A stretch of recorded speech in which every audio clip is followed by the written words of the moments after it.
নাঙ্গলকোট উপজেলা বিএনপির আহ্বায়ক ও সদস্য সচিবকে ফুলেল শুভেচ্ছা। শিরোনাম শুনছিলেন, এবার বিস্তারিত। আপনারা দেখছেন এসপিটিভি, দেশ ও মানুষের কল্যাণে। নাঙ্গলকোট উপজেলা বিএনপির নবগঠিত আহ্বায়ক কমিটির আহ্বায়ক আলহাজ নজির আহমেদ ভূঁইয়া ও সদস্য সচিব নুরুল আফসান নয়নকে রায়কোট দক্ষিণ ইউনিয়ন বিএনপি, যুবদল, স্বেচ্ছাসেবক দল, শ্রমিক দল ও অঙ্গ সংগঠনের পক্ষ থেকে ফুলেল শুভেচ্ছা জানানো হয়েছে।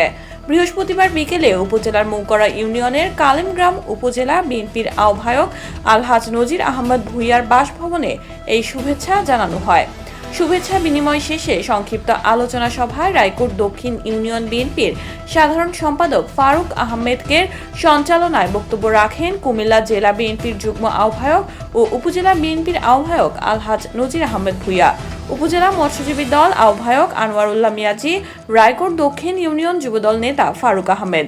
এ সময় উপস্থিত ছিলেন উপজেলা বিএনপি সদস্য সচিব নুরুল আফসান নয়ন, যুগ্ম আহ্বায়ক মিজানুর রহমান খোকন, অধ্যাপক মোশাররফ হোসেন, আদ্রা উত্তর বিএনপি সভাপতি শহীদুল ইসলাম, মৌকারা ইউনিয়ন বিএনপি সাধারণ সম্পাদক মশিউর রহমান মানিক, উপজেলা স্বেচ্ছাসেবক দল যুগ্ম আহ্বায়ক বিল্লাল হোসেন, রায়কোট দক্ষিণ ইউনিয়ন বিএনপি নেতা নুরুজ্জামান বাচ্চু, নুরুল ইসলাম, ইয়াকুব আলী সুহেল, মোহাম্মদ ইয়াসিন, রাসেল, আব্দুল জলিল, জাকির হোসেন, ডাক্তার আমিন জামায়েল, আবুল হোসেন, রেজাউল হক, বেলাল হোসেন, খুরশেদ আলম, আলমগীর হোসেন মিন্টু, শহীদুল্লাহ, যুবদল নেতা নাজিমুদ্দিন, লুকমান হোসেন, নাসির আহমদ, ফরহাদ আহমদ, জামাল উদ্দিন, জহিরুল হক, ইলিয়াস, রাজন প্রমুখ।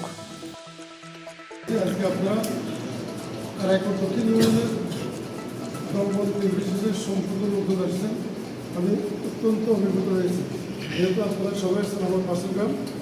আমি আমার অন্তর্গত থেকে এবং কুমিল্লা দক্ষিণ জেলা এবং উপজেলার পক্ষ থেকে আমি ধন্যবাদ জ্ঞাপন করছি।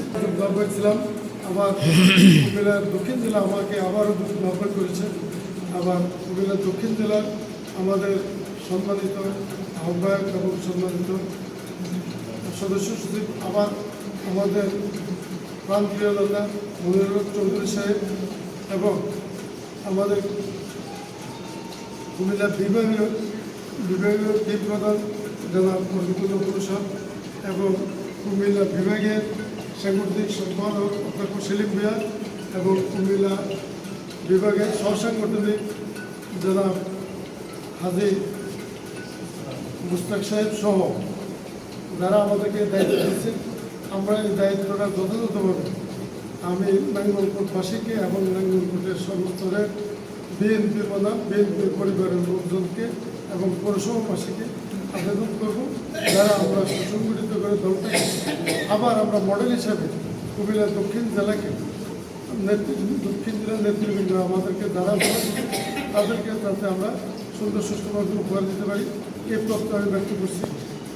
এখন আমি যেখানে দাঁড়িয়েছি কালেম বেতাগা বলে, কিন্তু কালেম কেস্তরা বলে, কালেম বেতাগা আমার প্রতিবেশী। আপনারা সবাই আমার ভাই, বন্ধু, আমার আত্মীয় স্বজন।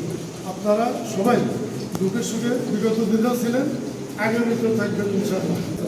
কেজারি বেঞ্চ যারা আছেন সবাই আমরা বিএনপি সবচেয়ে বেশি নির্যাতিত বেতাগাবাসী, তাদের ঘর বাড়ি করছে, তারা একদম নিঃসঙ্গ হয়ে গেছে, রাস্তায় রাস্তায় ঘুরছে বিভিন্ন। আমরা দলের পক্ষ থেকে আবারও আমি আমার কুমিল্লা দক্ষিণ জেলা আমি ভারপ্রাপ্ত চেয়ারম্যান সাহেব এবং আমাদের দেশমন্ত্রী বেগম খালেদা জিয়া, আমার এই প্রান্তীয় কুমিল্লা দক্ষিণ জেলা পক্ষ থেকে নাঙ্গলকোট উপজেলা থেকে আবার ধন্যবাদ জানাচ্ছি।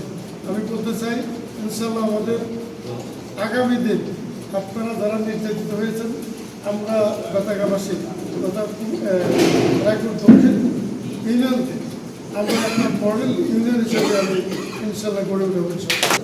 এই তাদের অনেক ত্যাগ আছে এই দলের জন্য। রায়পুর দক্ষিণ ইউনিয়ন অনেক ত্যাগ, তারা মৃত্যুকে সামনে রেখে এই দলটা করেছে। তারা আজ পর্যন্ত কিছু পাইনি, দল থেকে কিছুই পাইনি, আর দল দেওয়া এখনো ভিতরে। আমরা সংযমী হই।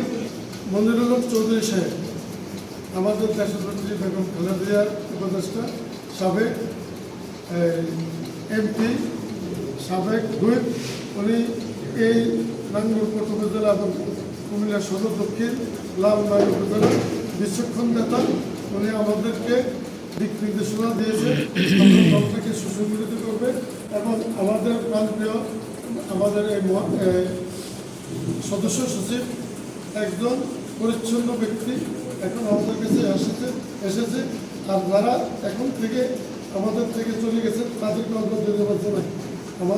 আমরা দীর্ঘ আমাদের ছোট নয়ন সাহেব আমার সাথে ছিল, তাকেও আমরা ধন্যবাদ জানাই। সে আমাদের দলের জন্য যথেষ্ট শ্রমদান দিয়েছে। যাই হোক, আসবে যাবে এটাই এই দলের নিয়ম, আমরা বেশি কিছু বলতে চাই না। এখন যারা আসবে তাদেরকে আমরা বরণ করে দেব, যারা যাবে তাদেরকে আমরা স্মরণ করব, যারা যাবে তাদেরকে আমরা স্মরণ করব। এই আশাবাদ ব্যক্ত করে জাতীয়তাবাদী দল বিএনপির সংগ্রামী সদস্য সচিব, যিনি দীর্ঘদিন এই বিএনপিকে বুকে লালন পালন করে আজকে প্রায় জীবনের শেষ পর্যায়ে এসে বিএনপি ওনাকে সম্মানিত করেছেন। সেই জননন্দিত নেতা আমার সদ্য রাজনৈতিক গুরু জনাব আব্দুল গাফফার নয়ন ভাইকে রায়পুর দক্ষিণ ইউনিয়নবাসীর পক্ষ থেকে আমি আন্তরিক ধন্যবাদ জানাচ্ছি। আপনারা জানেন এই নজির আহমদ ভূঁইয়া আজকে 17টি বছর আওয়ামী লীগের সরকারের আমলও উনি বিএনপিকে সুসংগঠিত করার জন্য কি শ্রম, কি মেধা, কি অর্থ এই দলের পিছিয়ে ব্যয় করেছে। সেই জন্য মহান রাব্বুল আলামিন ওনাকে আজও আবার পুনরায় সম্মানিত করেছেন। সেই জন্য মহান রাব্বুল আলামিন দরবারে আমরা শুকরিয়া জ্ঞাপন করতে পারি। তার সাথে সাথে আপনারা শুনতে পাচ্ছেন আমাদের মধ্যে গুরু বিমুক্ত নাগরিক বিএনপি আওয়াজ উঠেছে, ধ্বনি উঠেছে না? আমরাও চাই আর ভালো লাগতেছে না, জীবন শেষ। বকুল ভাই, মোয়াশের ভাই, নজির ভাই, সব ভাই মিলে আমরা চাই বিএনপিটাকে সুসংগঠিত করে আগামী নির্বাচনে আমরা যাকে নমিনেশন দেই, চাই নজির ভাই পাক, চাই গফুর ভাই পাক, চাই মল্লিক চৌধুরী সাহেব পাক, চাই আরো অন্য কেউ পাক, মোয়াশের ভাই পাক, আমরা দল করি বিএনপি, আমরা দলের বাইরে নয়। কিছু ভাই হয়তো অতীতে ভুল করছে, তাদের ভুল শুধরাইছে। এখন আমরা বিভিন্ন ফেসবুকে দেখতেছি আর গ্রুপিং করতে ভালো লাগে না, আর গ্রুপিং করতে ভালো লাগে না। যাদের হয়েছে তাদেরকে আমরা ধন্যবাদ জানাচ্ছি। ভবিষ্যতে আমরা আর গ্রুপিং নাই, গ্রুপিং মুক্ত নাগরিক বিএনপি আমরা চাই কিনা? সবাইকে সংযত থাকার জন্য আচরণে আমাদের অন্য গ্রুপের ভাই তারা বিএনপি করছে, তাদের কিছু বলা যাবে না, তাদের কিছু বলা যাবে না। 10টা বছর কইলে করিয়ে রয়েছে আমাদেরকে দলায়, এখানে আসলে কিন্তু আল্লাহ আমাদের দিকে দেখছে না? আল্লাহ আমাদের সম্মানিত করেছে, আমরা সেই সম্মান ধরে হবে। আমাকে যখন ভাই 2021-এ যখন আমাকে দায়িত্ব দেয়, আমাকে সর্বপ্রথম একটা নতুন দায়িত্ব দেয় যেটা মৎস্যজীবী দলের আহ্বায়ক হিসাবে। আসলে যখন আমি মৎস্যজীবী দলের আহ্বায়ক হই, আমি নিজেই জানতাম না এটার কাজ কি ছিল, কিন্তু আল্লাহ রহমতে ভাই আমাকে দায়িত্ব দিয়েছে। আমি প্রত্যেকটা ইউনিয়নে গিয়ে আমাদের মৎস্যজীবীকে পরিচয় করে দিয়েছি এবং আমি একটা কমিটি গঠন করার জন্য সক্ষম হয়েছি। ইনশাআল্লাহ আমার পক্ষে এখন বর্তমানে প্রায় 1,500-2,000-এর কাছাকাছি আমার কর্মী আছে। SPTV দেশ ও মানুষের কল্যাণে।